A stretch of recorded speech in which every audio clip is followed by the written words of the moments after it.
औरतें अचानक उदास नहीं होती, वो धीरे धीरे अपने भीतर मरती रहती हैं। बरामदे में रखी तुलसी सूखने लगी थी। 3 दिन हो गए थे उसे पानी दिए। पहले कभी ऐसा नहीं हुआ था। सीमा उन औरतों में से थी जो घर के हर कोने से रिश्ता बना लेती हैं। रसोई में चढ़ती पहली रोटी से, शाम को लौटती धूप से, तकिए की सिलवटों से और यहां तक कि चूल्हे पर चढ़े खाली भगोने से भी। वो चीजों को बस इस्तेमाल नहीं करती थी, वह उन्हें जीती थी।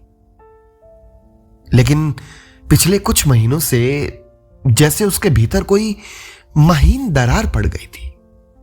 ऊपर से सब कुछ वैसा था, रोटी, कपड़े, हंसी, त्योहार, रिश्तेदार, टीवी पर चलती खबरें, सब वैसा। बस भीतर कोई आवाज धीरे धीरे मर रही थी।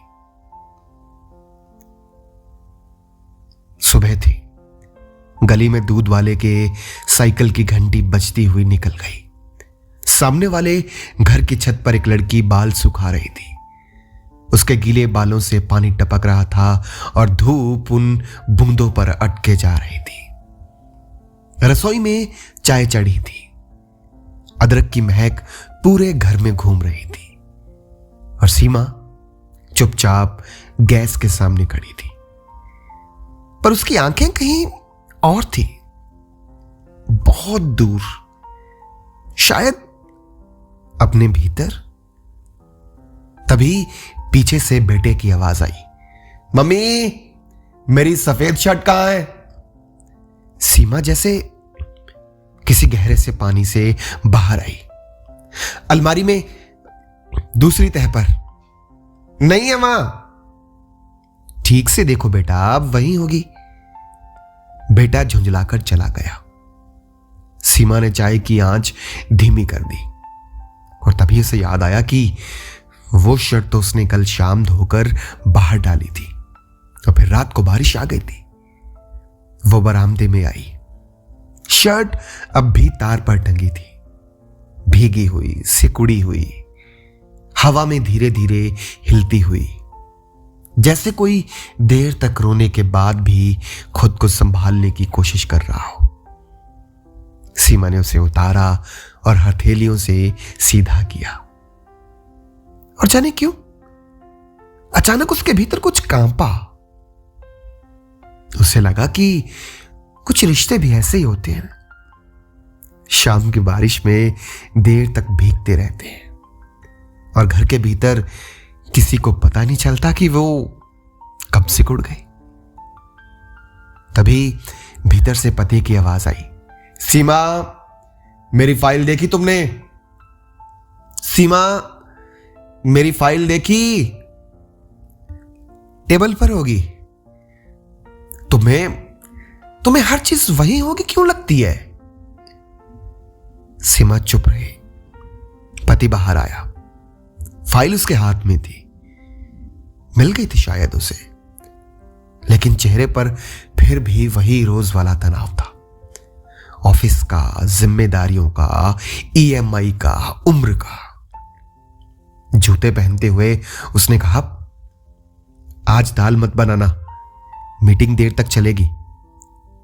सीमा ने बस हां में सर हिला दिया। दरवाजा बंद हुआ और घर में एकदम सन्नाटा भर गया। ऐसा सन्नाटा जो सिर्फ कानों में नहीं, धीरे धीरे हड्डियों में उतरता है। सीमा कुर्सी पर बैठ गई। सामने दीवार पर लगी घड़ी टिक टिक टिक कर रही थी। उसे अचानक लगा जैसे घर में सबसे ज्यादा कोई अगर जिंदा है तो वो घड़ी है, बाकी बस निभा रहे हैं। कभी उसे लगता कि उसका जो जीवन है वो किसी पुराने रेडियो जैसा है जो चल तो रहा है पर उसमें म्यूजिक नहीं आता, बस बीच बीच में खरखराहट उठती रहती है। उसने सामने दीवार पर टंगी अपनी शादी की तस्वीर देखी। लाल साड़ी, बड़ी सी बिंदी, आंखों में चमक और होठों पर खुली हंसी। उसे हमेशा उस लड़की को देखकर हैरानी होती थी। इतना भरोसा कहां से लाती थी वो? कैसे मान लेती थी कि प्रेम सचमुच जीवन भर साथ चलता है? तभी दरवाजे पर दस्तक हुई। मोहल्ले की एक नई किराएदार थी, दुबली सी, हाथ में स्टील की कटोरी। आंटी, थोड़ी चीनी मिल जाती तो। एक्चुअली दुकान बंद है। सीमा मुस्कुराई। हाँ, क्यों नहीं?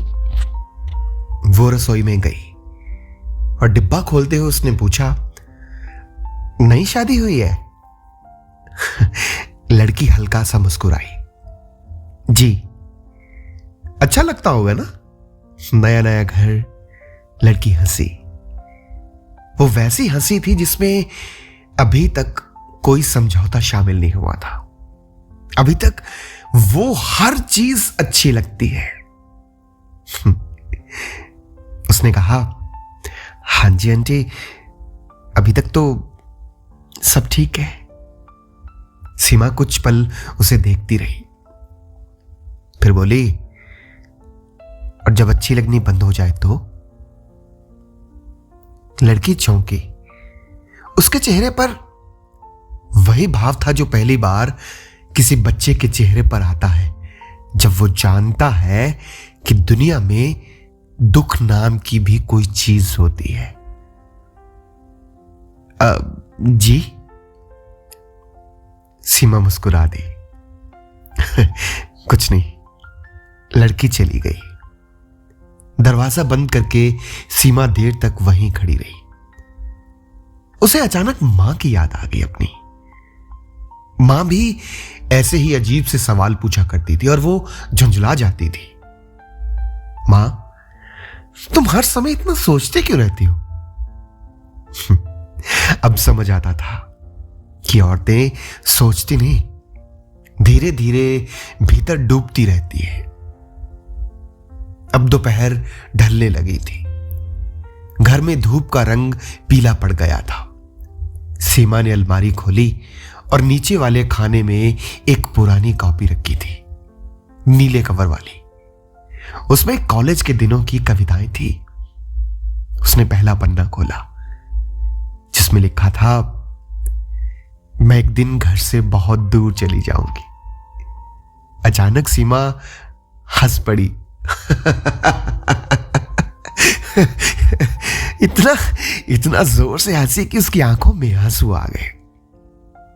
पर कहां जा पाई वो? औरतें घर छोड़ती नहीं है, वो बस धीरे धीरे अपने हिस्से का आसमान छोड़ देती है।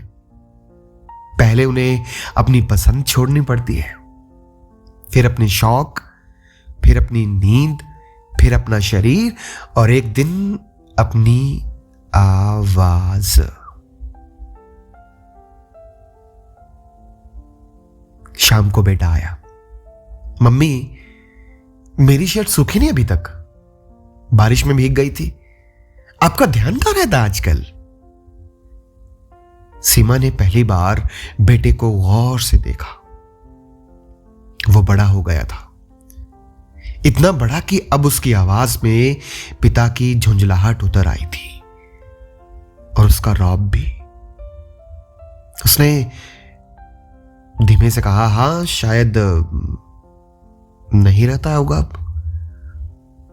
बेटा मोबाइल में व्यस्त हो गया। उसने सुना भी नहीं। रात को सब सो गए। पति करवट बदलकर खर्राटे लेने लगा।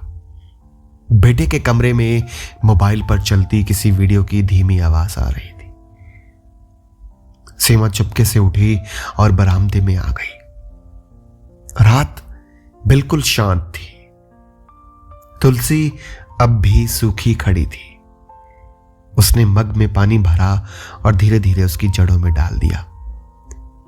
सूखी मिट्टी ने पानी बहुत जल्दी पी लिया, इतनी जल्दी जैसे सचमुच बहुत प्यास लगी हो। सीमा देर तक उसे देखती रही और फिर पहली बार उसके होंठ कांपे। उसने बहुत धीमी आवाज में कहा, सिर्फ तुलसी सूखी नहीं थी। उसकी आंखें भर आई। प्यास तो मुझे भी लगी थी। उस रात पहली बार तुलसी भीगी थी और सीमा भी।